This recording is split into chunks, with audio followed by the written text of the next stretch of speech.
Hey, it's Dorr and Coach, and in today's video, we're going to be getting into the debate, if you want to call it that. The hot debate. The hot debate. Which long arm is best for home self-defense? We got shotguns, we've got ARs. We're going to get into it. Up next.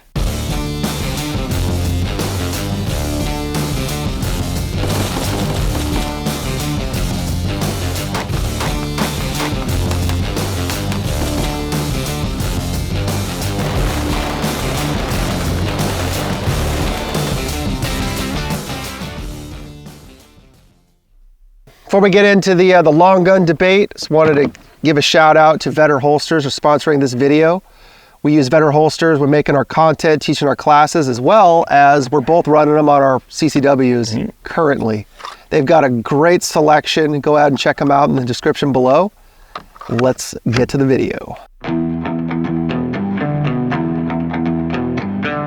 All right, guys. So, like we said, shotguns, rifles, which is better, better, and why?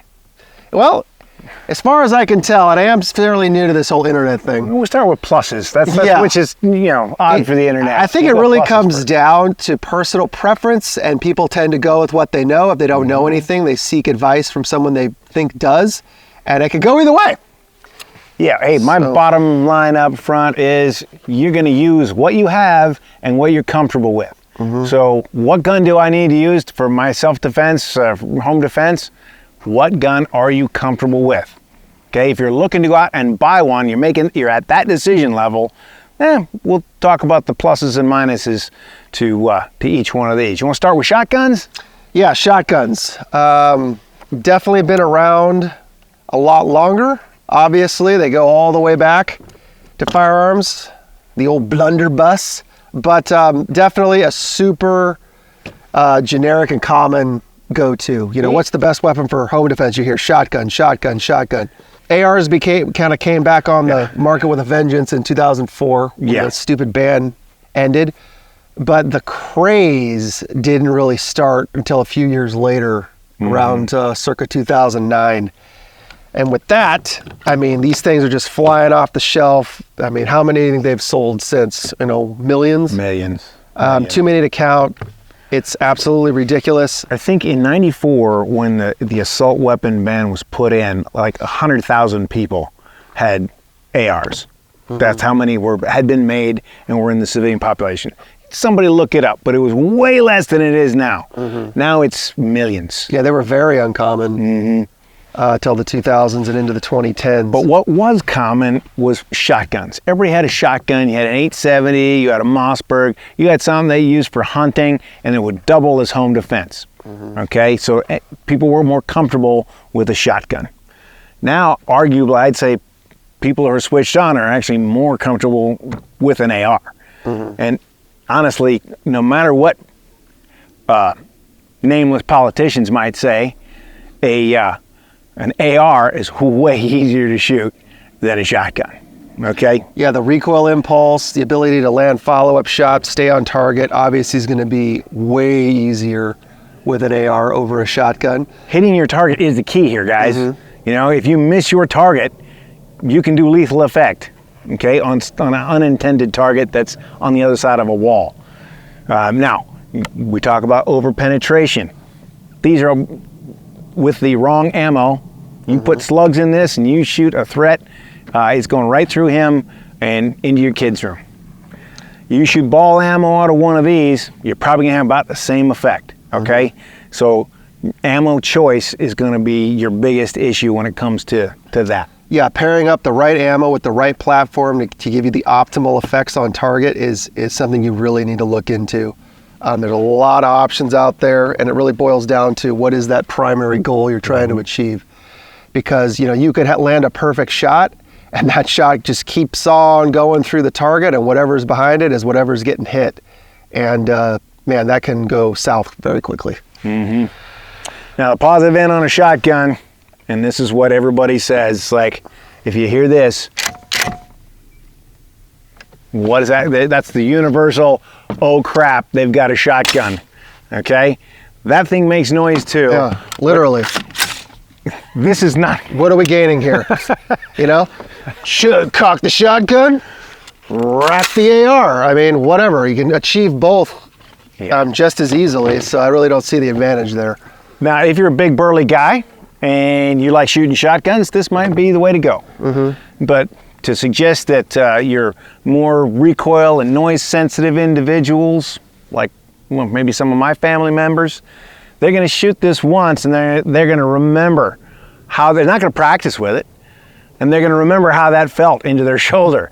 So when it comes time to use it for real, they're going to they're going to have that anticipation, right? Which can lead to missing. The AR platform has almost no recoil. Comes in a bunch of different calibers. So if you want a pistol caliber or even a 22 conversion, give that to your kids like I did. Take them to the range, get them real comfortable with that, and move on. Okay. Yeah, so, and arguably, just devil's advocate, 410 and 20 gauge shotguns are still readily available, and those 410 slugs, man, they're basically the equivalent to like a Magnum revolver load. Yeah, like 45 long, cold, somewhere in there. But you don't want to be using slugs, not in a house. That's going to over penetrate. I mean, some buckshot, do your own testing. But yeah, 20 gauge is probably, it's a lighter recoil. These are 12 gauges. These are both 870s. Nothing special. The 20 gauge will give you that same lethal effect with a little bit less recoil. So if you're a shotgunner, 20 gauge is probably better for home defense than say 12. Your mileage may vary on all this stuff, guys. We're just giving you food for thought. Now, there is such a thing as overkill, and it coincides with overpenetration some of the time. So, take that into account. One quick thing while we're talking about shotguns is, this is my shotgun, and it does have a side saddle. So I went ahead and loaded up the side saddle with ceramic slugs. These are designed for breaching, defeating locks and door jams.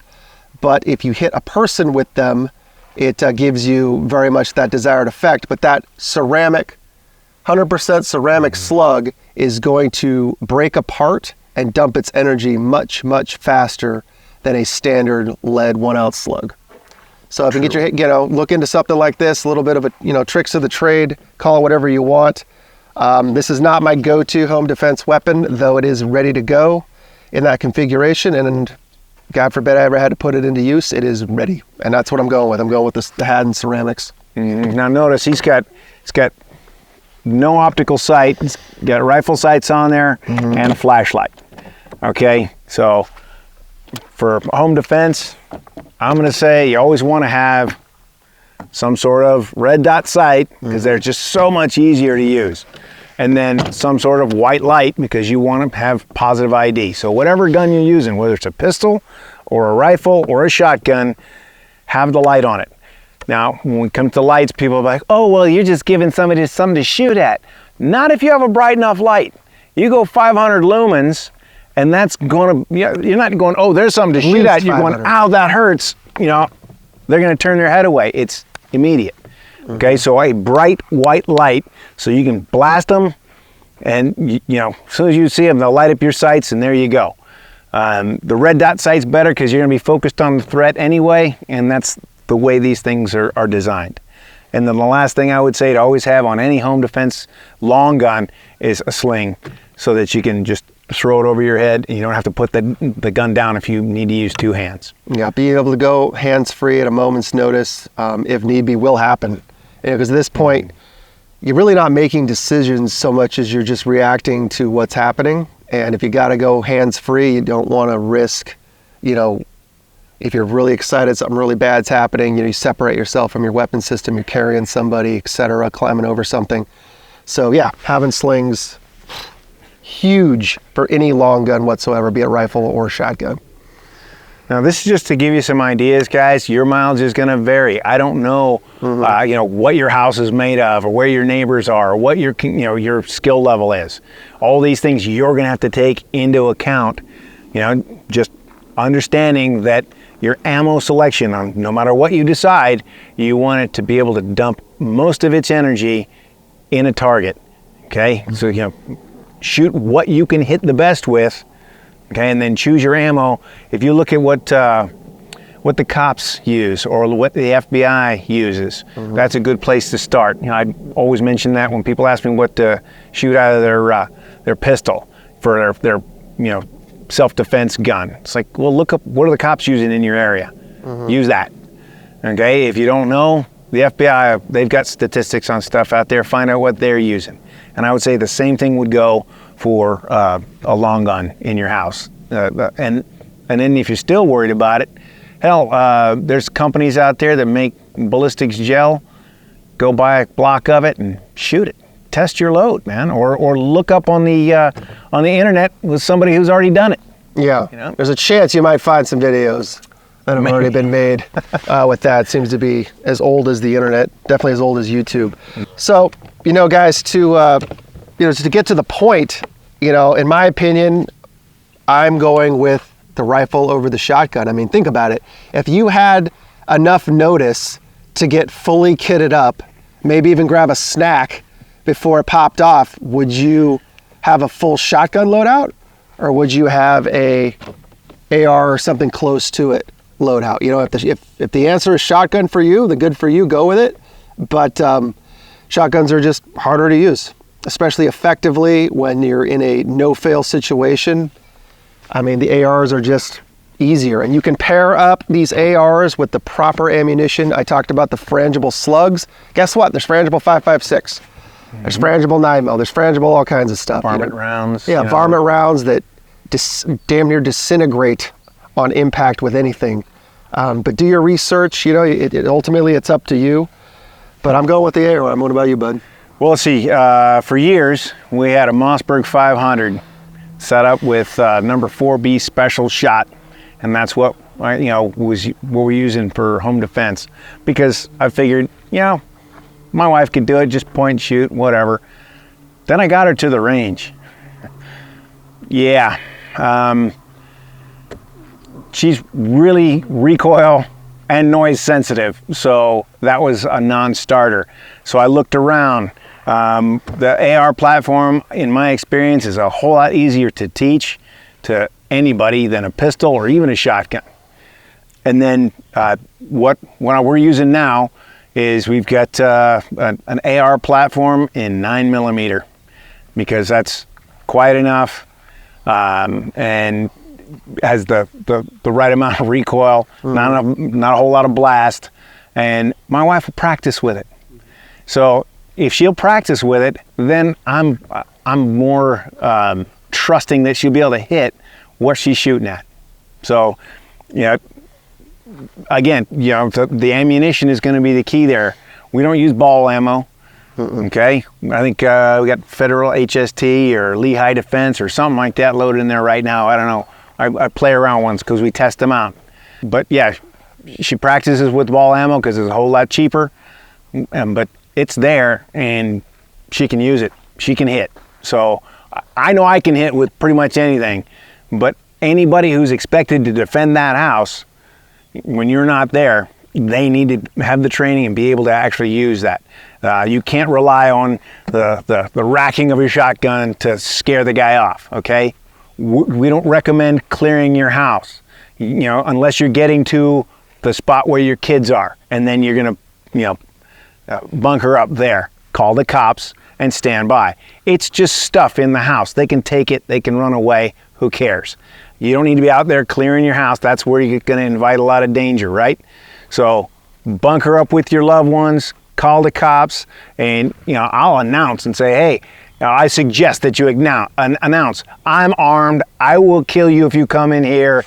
You're giving the guy you're doing your due diligence, right? You're letting him know if he comes through that door, you're gonna smoke him. Okay, now he can shoot through that door at you, but what are the chances of that? Chances are he's gonna grab a computer, a TV or something and run out the door. Okay, so keep your family close to you, keep them safe, and honestly, the best gunfight is when no shots are fired. Okay, that on the back end, because you shoot somebody, I don't care if it's the cleanest shoot in the world, your life's changed. Okay, you're going to be treated like a criminal and everything else, but that doesn't mean don't have a gun. That means, have one, know how to use it, but you're not shooting through doors and you're not hunting for trouble. Bunker up, call the cavalry. Have a plan before, during, and after. And honestly, if you don't have a plan after, check out CCW Safe in the description below. They specialize in that second fight that's coming, guys. There's going to be a legal battle. There's going to be an investigation, and the pros at CCW Safe will have your back. Yeah. So I mean, with that, guys, that's our down and dirty here on shotguns versus ARs. And if you're of the mind that we haven't given you good information or we didn't tell you what to buy, that's not what we're here for, okay? We're here to give you ideas, because I don't know you. I don't know what your situation is, right? So anyway, if you like this content, like, subscribe, leave us some comments, and help tell us what you guys use for home defense. All right, guys, this is Dorr and Coach out.